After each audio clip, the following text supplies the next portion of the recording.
என்றால் அந்த இடத்துல இருந்து அடுத்த இடம் டிரான்ஸ்ஃபர் பண்ணிடுவார். அந்த இடத்துல நீங்க கற்றுக்கொண்டுட்டீங்க. ஏன்னா நான் சொல்றது யாத்திரம் 17 பெலிஸ்தரின் தேச வழியாய் போவது சமீபமானாலும் தேவன் அவர்களை அந்த வழியாய் நடத்தாமல் வனாந்தர வழியாய் சுற்றி நடக்க பண்ணார். ஏன்? வனாந்தரமே ஆனாலும் உங்களுக்கு தேவையான மன்னாவை கொடுக்கிறதுக்கு தேவன் உங்களோடு கூட இருக்கிறார் என்பதை நீங்கள் அறிந்து கொள்ளணும். நீங்க அறிந்து கொள்ளணும். அப்ப உண்மையா சொல்றமா, நான் ஒன்னொன்னு எப்பவுமே சொல்றதா, கர்த்தருடைய கரத்துல உங்களை கொடுத்துட்டீங்கன்னு வச்சுக்குங்களேன், பேசாம இருந்துடணும்.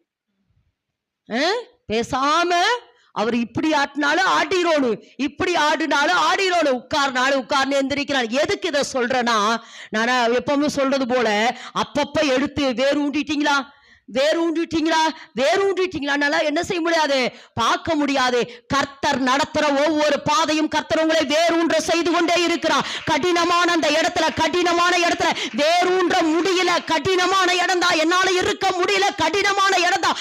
ஆனாலும் சாராயின் அடிமை பெண்ணாய் இருக்கிற ஆகாரே, நீ கொஞ்ச நாள் எப்படி இரு, கொஞ்சம் அடங்கி இரு. அவருடைய ஏற்ற காலம் வருகிற வரைக்கும் நீ என்ன செய்ய, அடங்கி இரு. அவருடைய